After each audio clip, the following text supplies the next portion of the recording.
And we're back, Stripe Show podcast on a Tuesday. I'm Travis Fulton. Hope you're having a great week. Hope you enjoyed yesterday. Daniel Rappaport, all things in the world of golf. Scotty Scheffler, of course, the main man, new world number one.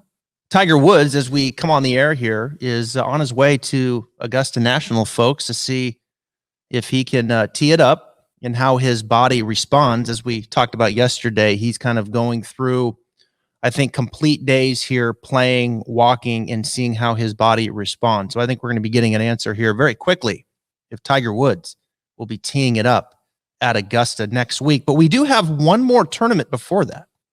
It's called the Valero Texas Open. And it's going to be a wild, wild Texas shootout, as it always is. To join me here with Sports Life, Ben? Sporting Life. I can't even read my own writing. Sportinglife.com. My apologies. The main man, Ben Coley. How you doing?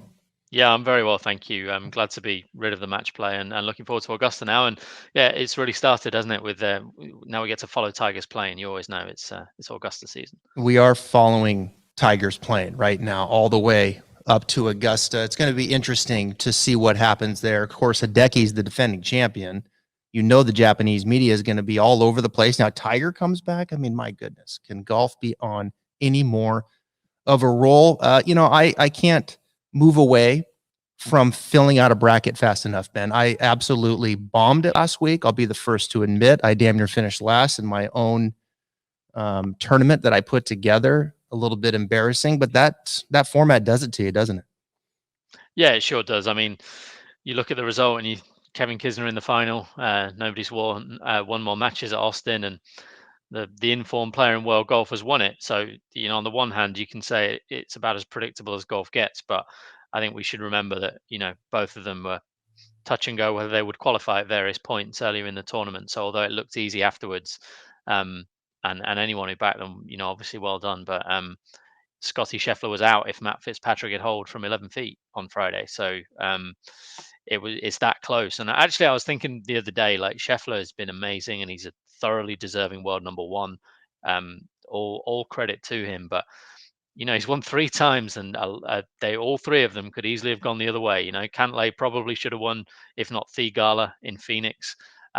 Certainly Hovland and Gary Woodland will feel like they should have won or could have won at Bay Hill, and then the match play when Fitzpatrick had a putt to knock him out. So just shows you how competitive this sport is right now, and what better way could we move into Augusta than with sort of 20 players who you really think could win the Masters. Yeah, you got to get a few bounces. Some things, the chips have to fall your way, and particularly with match play. But you got to put yourself in that setting too, right? So Scheffler, and I think it goes back to the old adage, look, I'm just going to keep doing what I'm doing.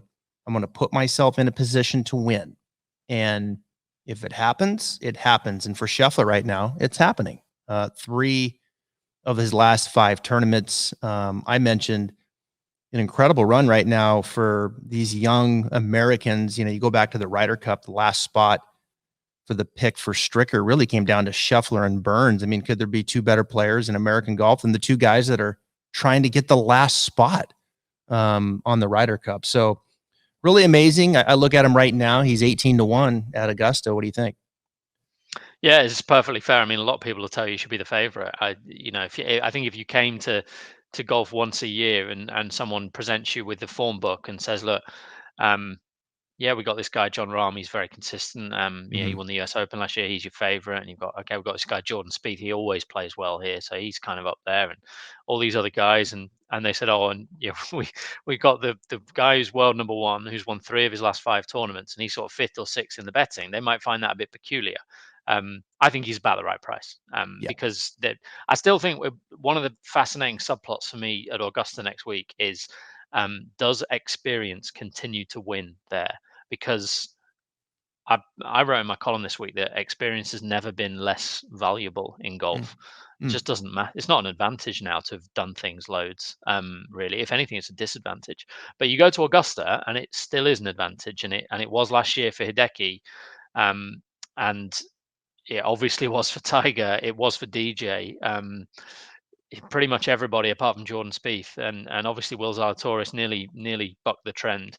And I know Scotty's played there a couple of times now, so it's not like Yeah. he's new. But usually you used to need to play there 8 times, not 2. So Right. we'll see how it goes because probably 5 of the most likely 10 winners of a lacking experience. So it's a fascinating contrast. Well, I hope there's no experience needed this week because I did put some money on Maverick Mcnealy, who's making his debut here this week. I'm a big McNealy fan. I was all over him last week coming out of the pod. He had 2 wins and 1 tie and couldn't even get out.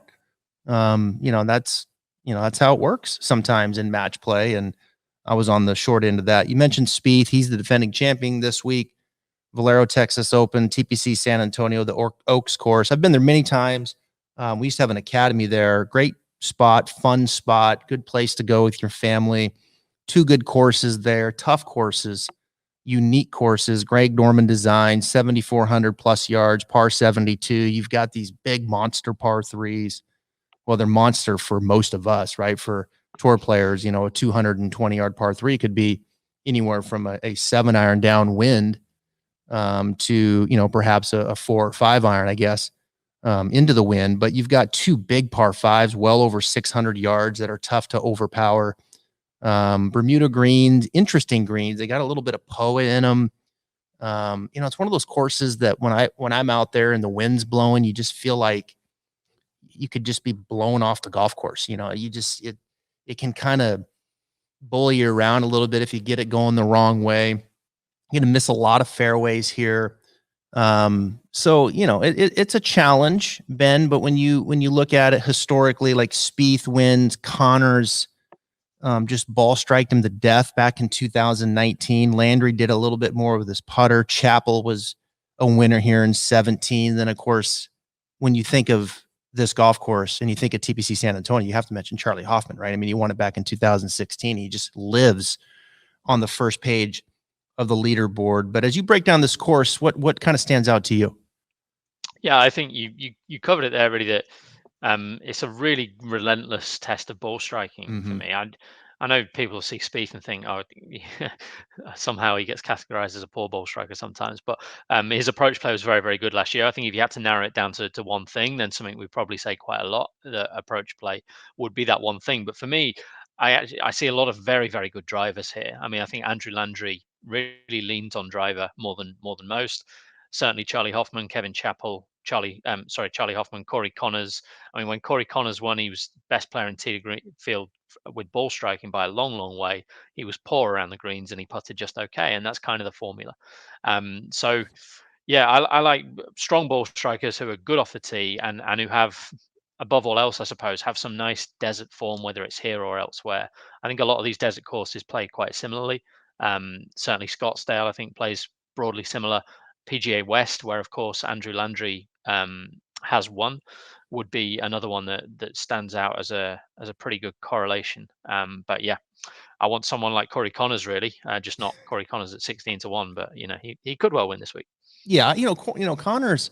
I mentioned yesterday with Daniel Rappaport on Golf Digest. I said, I think you look at Scheffler and what the Ryder Cup meant to him, and beating Jon Rahm, having that opportunity the final day in singles, and now he's won. I mean, he almost won Mayakoba. He finished second in Houston after that, and now he's rattled off 3 and 5.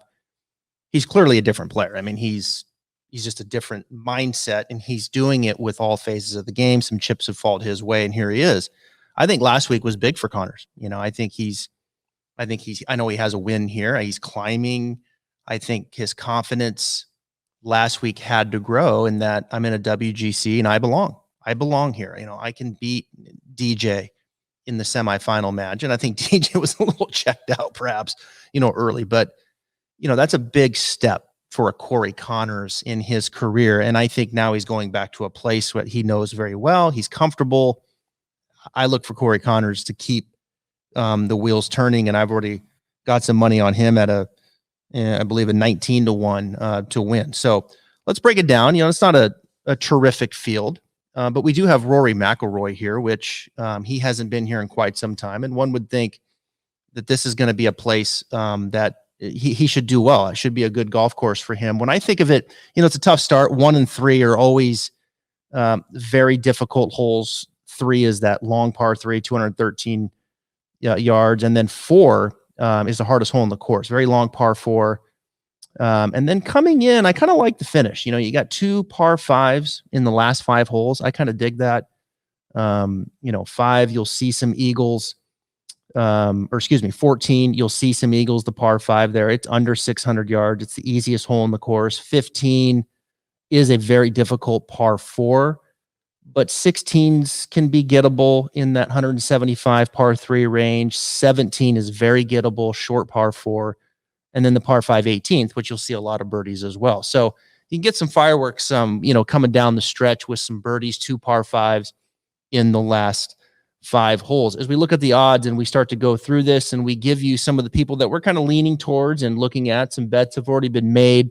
I mentioned Rory Mcilroy as we come on the air. He is 7-1. Spieth, the defending champion, is 14. Hideki, where is he at health-wise? 14-1. There's Connors, 18. Abraham Ansel will get some play, right? He played good last week. This could be a good place for him at 22. And then I'll take it all the way to Kirk, 25, Siwoo, 28. And then a very interesting name that I'll stop at here momentarily, Bryson DeChambeau at 28, who putted the lights out last week, just showed a lot of rust, but as Rory could be a good place. I mean, Bryson could come in here and just say, look, give me my driver. I'm going to hit as far as I can. Let's go find it. What are you leaning towards there and some of the better players here as we start? Yeah, I do like Answer. I know you mentioned him there. He should be a good course fit. He's never quite put it together here, but he's made every cut, and I like that. It just things haven't quite clicked, as you mentioned. You just need a lot of things to go right on any given week to win, and certainly I tend to think the gap between we tend to talk in fairly arbitrary terms in golf, like, oh, did they finish in the top 10? Did they finish in the top 5? Well, the difference between finishing in the top 10 and 27th on any given week might be a bad break here or there. So I think there's a robustness to his form. He lives around the corner. I gather he practices here a fair bit.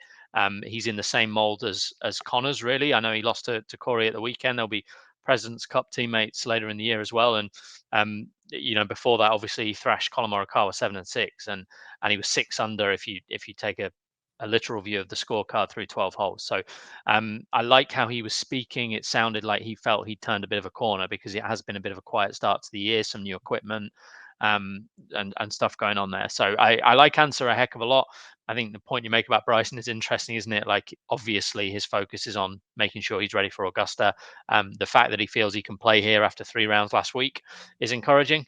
And on ability, he's the 2nd or 3rd best player in the field, and yet he's priced up alongside players like Chris Kirk, who, admirable though they are nowhere near the same ability. So there'll be a lot of people who chance him and Tony Finau this week, despite the question marks, and I can understand that. But for me, the safer hands of Abraham Answer on this occasion, I think, is the better bet. Rory's interesting. We know his ceiling is huge. I think his driver has come back around now.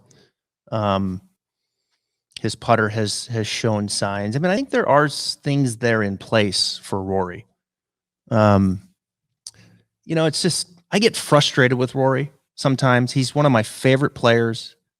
And then, I think sometimes he gets, like, the golf course will push him around, like the test at API. And then I think he just kind of he kind of goes away and doesn't fight back sometimes, and like waits another week, and then the sun's out and he can overpower and off he goes. I just wonder with Rory sometimes sitting on the board, the PGA Tour, all these things that are going on with the Saudi League, people lean to him and his intellect, the way that he articulates, like, is it too much right now? And all the stuff that's going on that he's kind of shouldering, I think, for the players, and in being a face and a spokesman to them, has that had some kind of effect on him from a stamina standpoint, a motivation standpoint? So I find it interesting that he's here. He hasn't been here. Perhaps it's that tournament that he needs to play in that he hasn't in a while, to fulfill his card on the PGA Tour. But, I mean, when you get to the Masters and you think Rory Mcilroy, you think career Grand Slam. So, I'm not there with Rory. Spieth, I think, has just been kind of treading water a little bit. I think his form certainly was better coming in last year than it was this year. And as you look at those high end, I mean, I'm just, I've kind of been a Corey Connors homer. I was really impressed with him last week. I'm going to just kind of continue to roll with him in this week. But I do like Answer, and I think Kirk certainly is playing some really good golf again. Now, is he getting back to those winning ways like he did before, say 7-8 years ago when he won at Schwab, and he's won 4 times? We know he can do it, but he hasn't quite gotten to that point yet. So Bryson's intriguing, man. He always is. I mean, he's just a fascinating person to watch and listen to. And he could just very well show up and just start bombing his driver. And if he putts like he did last week, I mean, he could route the field. I mean, he always has that kind of potential when you hit it 325 yards in the air. All right, let's go to the next flow here. Woodland starts us off at 30-1. I'm a big Maverick Mcnealy fan. I know this is his first time here, but I like McNeely's game. He got in late at the match play last week, played very, very well. He's 35. Keegan, 35, has shown some form. Adam Hadwin, you think will get some respect here at 40. Tony Finau, 40-1. Tony Finau is the same odds as Ryan Palmer, 40-1. That's how poorly Tony Finau has been playing of late. Robert McIntyre, a guy that I know you know a great deal about. I want to ask you about him at 40-1. Let's just stop there. 30s to 40s. You're going to tell me you like McIntyre, aren't you? I do quite like him for this. I've not backed to myself. He's playing really nicely. I think it's really difficult, and we shouldn't underestimate. I know it happens sometimes. It is very difficult to win a PGA Tour event when you don't have a card. Not because there's not any. He's on equal footing with everybody else this week, strictly speaking. But if he wins, it changes the path of his career. It changes his entire schedule for the year ahead. And I know that's true of a lot of other players, but generally players who are 300-1, right? It's very rare for one of the better players in the field to have that transformative potential in a victory. And he spent the last 2 years trying to get his PGA Tour card, and he missed out at Corn Ferry Tour finals last year when he had a massive opportunity. He missed out at the Wyndham where he went there with a chance to secure it as well. And obviously he missed the Ryder Cup as well. And I think it just shows you how difficult it is for these players. And there are a few of them in this field, and in the Masters there will be as well next week, who are just around 50th in the world, trying to break that barrier down. And it can be really, really difficult. But what I will say about Bob is that he plays desert golf very, very well. He is outrageously attacking.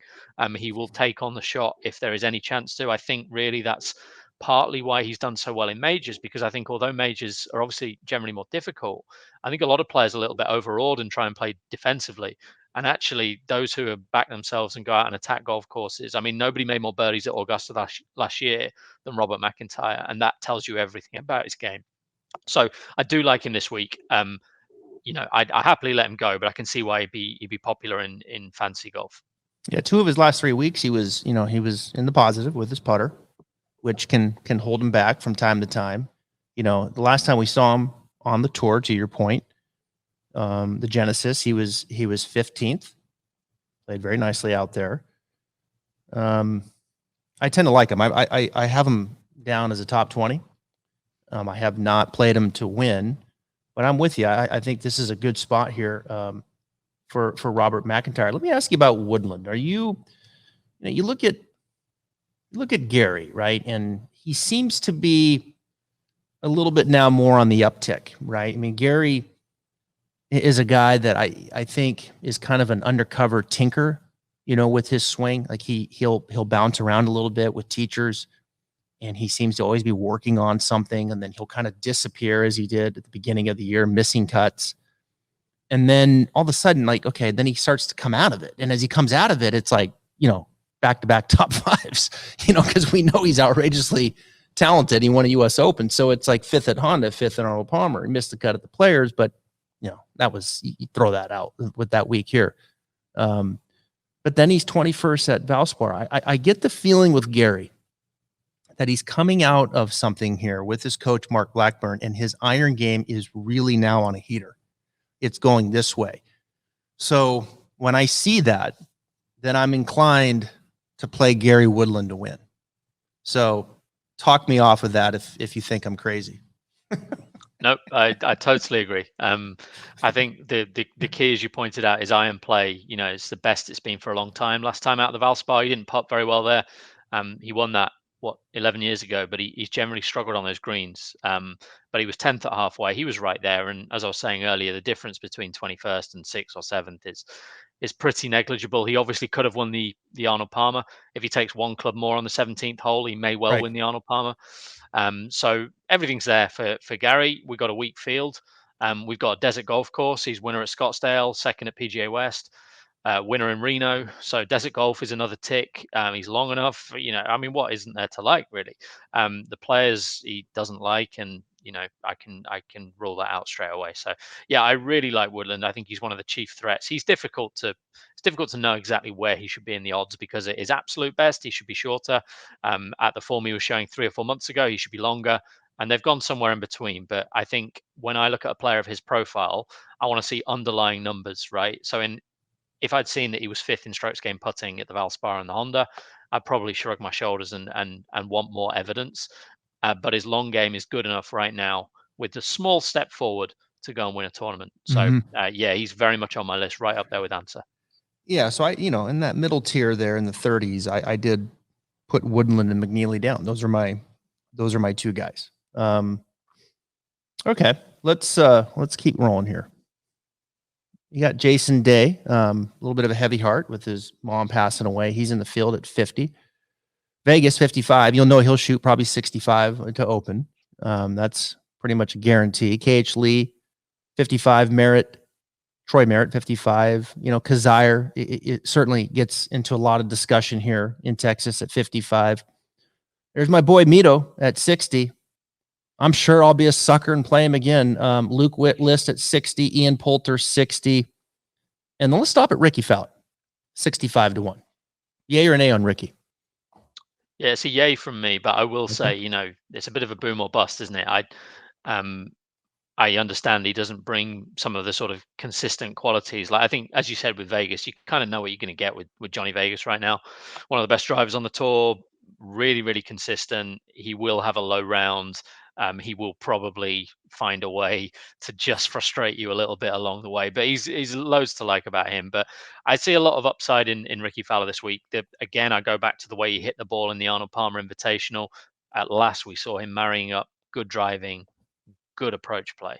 And I think it's coming around. And, the desert in some ways is more forgiving. I know this course can be really hard if it blows. I'm hoping it doesn't too badly. But, he's a winner in Scottsdale. We know that. He's played really well at PGA West. And he was 17th here last year. And, okay, his world ranking was better. But really, he was in the same kind of problems he's been in since.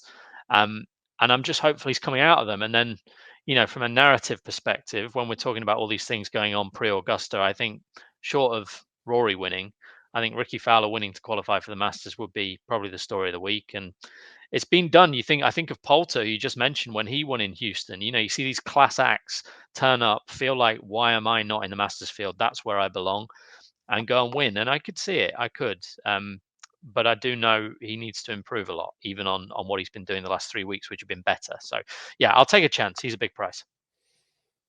Is Mito ready to win? I think we know Mito is a very talented player, right? Mito Pereira. This is a guy that, I'm a huge fan on and kind of jumped on and just like, okay, here comes Mito Pereira. It's a matter of time here before things kind of click. And he's going to give it a go at a first page, be there late on a Sunday. Fortinet, he was third. And then you go back to even the middle of summer last year, we really saw a nice run there where he was 6th at the 3M and 5th at Barbasol. But, Mito still, I think, is relatively an unknown to the casual, the fringe type of fan right now. For us in our world and people who follow it closely, this guy, there's a ceiling there up there. It's up there for Mito. And it's coming where I feel like if he does this, he wins, on one of these tournaments. And this could be a great spot for him. He was 27th at Valspar, missed the cut at the Players, 30th at Honda, 15th at Genesis. But he's a guy from tee to green, can put it together. Can he do enough with his putter? I think that'll be the question. But I'm at this point, I have to keep going, don't I? Because I've been with Mito to this point, so I have to stay with him and put a little seed at 60, 65 to 1. I can't jump off now, because if I do and I see Mito and I see him win this, then I just don't think I can do this again. Yeah, I can see why you'd want to follow him. I think he's, one of the themes of the season, as well as what Scheffler's been doing and at the top end of the sport, has been that I think it is a really good class of Corn Ferry Tour graduates. We had a winner, Chad Rami, at the weekend, but Yeah. obviously on bigger stages we've had Sahith Theegala and Cameron Young and Davis Riley. They've all had a chance to win, and Mito at the very start of the season, be right up there with them. Alex Smalley as well at the weekend in the Dominican Republic. So it's a very strong class. He was among the best of them, and I'm sure the way he hits the ball, chances are coming. And I can understand why, the combination of a weak field and a quite difficult course. I wouldn't want Yeah. to necessarily play him at a lights out scoring. So I can see all that. I think I was a little bit put off that he played poorly here a couple of years ago, but Mm-hmm. he's only played here once in competition, hasn't he? So yeah, I could see the upside in a player of that talent. Absolutely no question. Yeah, I'm willing to look past that. Different player now. The one time when he was here, but it's kind of like the Doug Gim contingency, right? You're so impressed in the way that he hits the ball, and then he loses 5 strokes putting consistently, and you're just like, my God, is he ever gonna make? Like, come on. So you have to just keep going with Gim and just to pay it off when it happens at 60, 70 to 1. So I haven't made it yet, but I'm sure I will. Talked about Fowler. Nick Taylor's making a lot of cuts, 65 to 1. Streelman, 65. Davis Riley, I think, is an interesting name at 65. We saw him play extremely well there just a short time ago. I think Russell Nux is an interesting name. We talk about guys that can get it done tee to green. I think Russell you can't overlook him. A guy that knows how to win. His putter, always the question mark. Kuchar, he likes it here.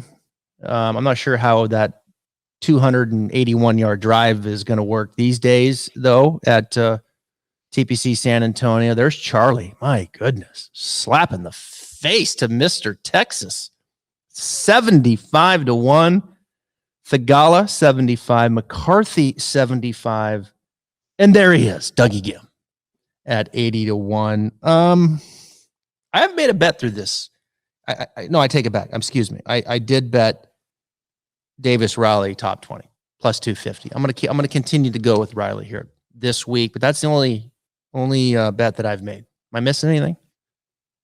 I've gone with Gim. You said it all. I mean, the guy can be utterly hopeless on the greens. I think last year in this tournament, you think, oh, he's finished down. What did he finish? 44th. I think he was the 7th best player in the field from tee to green and the 77th putter of 78 who made the cut. So whoever putted worse than Doug Gim last year, given that Doug Gim lost 2 strokes per round on the greens, whoever was worse was seriously bad. But yeah, I mean, he putted better at Sawgrass. It's only 1 week. We'll see if he can putt like that every week. He was 32nd at Sawgrass. If he continues to putt like that, he'll have chances to win.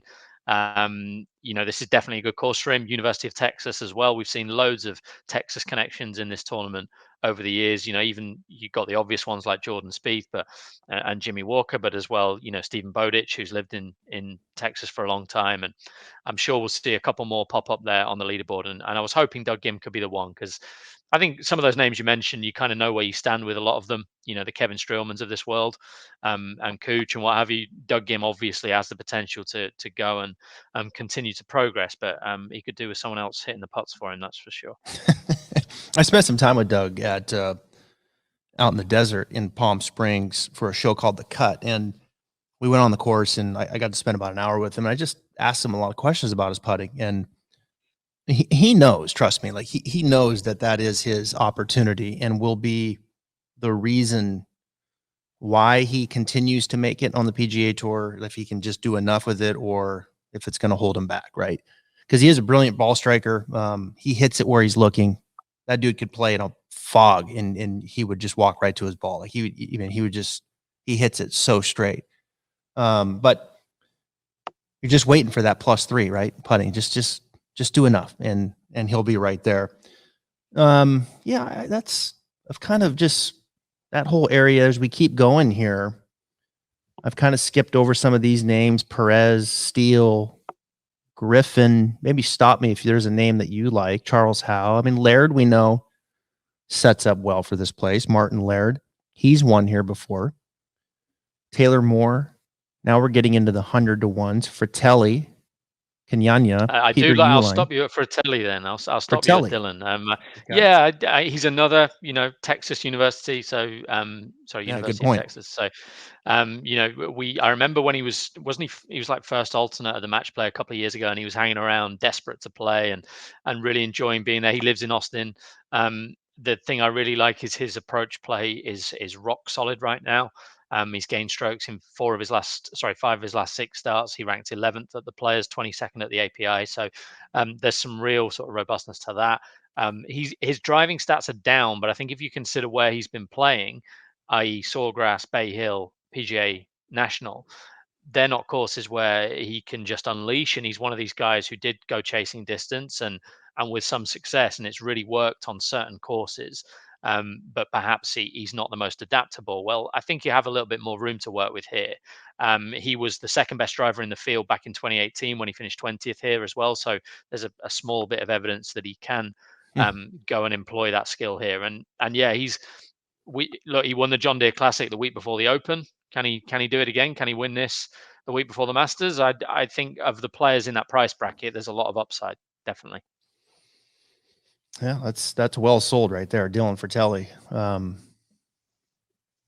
Through that range there, as we start getting into the 110-to-1s, CT Pan.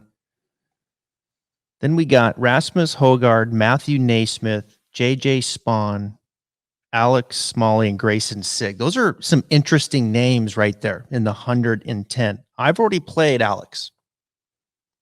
Second last week. Kind of like him. Always liked him. I like his game. Why not? I'll throw some seed. I'll go 110-to-1 with Alex, but I am a big Rasmus Højgaard fan too, and I know you know a lot about him. Does this fit for him? Oh, absolutely, it does. Yeah, he's he hits the ball an absolute mile. He's probably not, well, he isn't quite as long as his brother Nikolai, but he still gets it out there plenty. His desert record wasn't great, but it's improved a lot over the last 6 months. Generally when you play desert golf on the European Tour, you're playing in very good fields, and at first it took him a while to find his feet, but he's definitely done that. He's been playing nice and solid all year. There were a couple of little injury worries in the Middle East, but I think he's past those. 15 under the last 3 rounds last week at Corrales Punta Cana to finish 6th.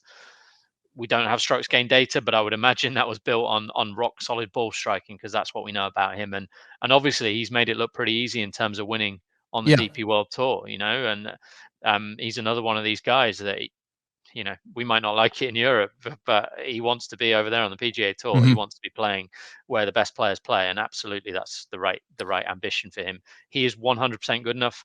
I believe him and Nikolai will be on the Ryder Cup team next year, and doing what the Molinari brothers did back in Wales in 2010.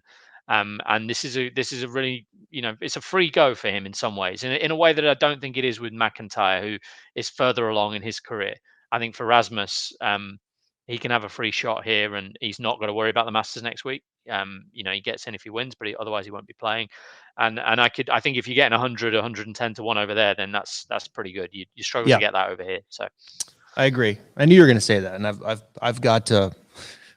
I'm a big Rasmus fan as well, and I think this is a good spot for him. And I've sprinkled a little there too. Højgaard and Smalley are 2 guys in this range that I've already sprinkled. Now another guy that's going to get some play is Naismith, because he was 3rd at Valspar, and Matthew joins us tomorrow on the podcast from San Antonio, so he's going to give us some good insight on what the Oaks course is looking like and playing like. It'll be good to catch up with him tomorrow with Froggy on the Stripe Show pod. So, I mean, I had to play him in the top 20 at least if he's agreed to come onto the podcast. But, positive 3.7 with Naismith and putting last week. Had to feel like he made absolutely everything he looked at. I mean, I had to feel like, oh my God, thank you, Lord, I made some putts, because this is a dude that, will struggle with the flat stick. And there's a lot of guys like that. And when I say struggle with putting and I get DMs, stay out of my DMs, get off my back when I say he struggles putting. I know he's a PGA Tour player. Like, I get that. He's a phenomenal putter. I get it. relatively speaking, right, to his colleagues and to the people that he's competing against. That's what strokes gained. That metric is so beautiful, is it allows you to kind of see how they're doing against the field and against their other players. So positive 3.7 at Valspar had to feel good. Man, he hit the ball so good. So, he's a guy that is most of the time gives you enough with the ball striking. The question, does he do enough around and on the greens? So his highest finish, are you back on the Naismith, or do you shy away? I'll probably shy away, but I like him. I like the, I think sometimes we forget how nuanced the PGA Tour is and how many different types of player there are. And I really like, for me, he's like a Boo Weekley type mold. He's got, Oh, that's good. so Yeah. much more about golf swing than I do, but he's got this kind of like, he looks fairly compact and classical, and just like he learned to play golf 30 years ago rather than 10 years ago, and I like that. I enjoy watching him. It was nice to see him at the Valspar. We all know he's been pounding fairways and greens since he came on the tour. And it must be frustrating when you're not seeing the putts go in. So it was really pleasing. I was impressed with the way he kept fighting back at the Valspar, because I don't think anyone would have been surprised if he shot a few more in that final round when the big names started circling. So yeah, he played well here last year as well. So I'm sure he'll have really good vibes, and maybe he'd be one of those. We do get the guys, Kyle Stanley be the best example back in the day, but they nearly win and then they win next time. It does happen. It does, yeah, it does. And when you start making putts, and maybe there's a breakthrough now, can he ride that out, right? Can he just continue to build upon that and have another week that means a lot from the flat stick standpoint? I've already played him at the top 20. He's coming on tomorrow, so I'll ride it out for another week with Naismith. Now we start getting into some names. Stop me if there's one that you like. Glover, 130. Richard Bland, 130. Does he keep it rolling? Richard Bland? Does he keep it going here? That's so cool to see him coming out of that pot. That was awesome last week. Yeah, it was great. And, he's been a fantastic story. The lights have gone off in this room, which is fantastic. But he's been a great story. I'm going to move and turn them on because that could be awful. Look, he's been a fantastic story over the last 2 years on the European Tour. I mean, he nearly quit in about 2018. He went down to the Challenge Tour. So, this is the equivalent of, I don't know, who's Stuart Sink losing his card, right? I know Stuart's not going to lose any playing rights given he's a major champion, but a 49-year-old player losing their card, going back to the second tier, getting it back and coming back and winning, phenomenal. I think it's a huge ask to go from the emotional letdown of the match play, where he kind of probably thought when he made that putt against Lee Westwood, I'm in the Masters, to then find out, oh, actually, you've got to go and beat DJ if you want to get in the Masters. Now, the one thing I will say against that is exactly what happened to Ian Poulter. Ian Poulter went to the match play. He was told he qualified for the Masters. Turned out the calculations were wrong. He lost his semi-final, I think it was. He went to Houston. He needed to win, and he did win. But we're talking about Ian Poulter. This is Richard Bland, and they're different. And I just don't see it. But it'd be a great story if he can do it. All power to him. But I can't. I think he'll really struggle if I had to guess. I expect he might miss the cut here. Yeah. So much respect for Richard Bland, though. I mean, to your point, 100%. going back to the Challenge Tour late in your 40s to work yourself back up. Now he goes into a pod with, Bryson DeChambeau, and it's just like comes out of it at a World Golf Championship. Incredible wedge player. I mean, the dude just phenomenal wedge player. I mean, he hits it the right weight, it seems like every single time. I mean, just dialed in. It's a cool story. Could be a tough spot for him here. Smotherman's interesting to me, 130-1. As we think about some young guys, Matt Jones, Brendan Todd, Brian Stewart, I think Stallings, if my memory serves me right, has done okay here in the past. Let me hold it tight here. Yeah, okay. So T59, T23, last two. He was T13 back in 6. Okay, so I mean, Stallings at 130. Tia Schwab, 130. David Lipsky, 140. Andrew Putnam, probably not the best place for him, 140. John Huh, 140. Westwood, Chad Ramey's in the field after his win. He was on the podcast last year after he got his card. Very accurate driver of the golf ball. Bo Hostler, 140. Yeah, I think a lot of people have their head turned by Bo because he's one of those that depends what you look for. Like he doesn't ever really look great statistically because he is. I say that as someone, when I'm talking kind of the long game. He's obviously a brilliant putter, um, but ultimately it's the final score that counts, right? And third at Pebble Beach, 16th at Honda, 20th Arnold Palmer. All you got to do is ignore the Players Championship, which I would definitely be willing to do. We got the Texas connection there. Obviously lived in Texas for a good while. Lost a playoff in Houston on the eve of the Masters, 4 or 5 years ago now. Made 3 cuts out of 4 here. I could definitely see Bo Hostler. I see him similar to Patton Kizzire in his sort of makeup as a player. And Patton's got a great record in this event. So I can certainly see Bo going well. I do like Smotherman as well, as you said. I mean, there's his early days for him, but at the moment he looks like someone who flushes it and has a hopeless short game. So I always like those players.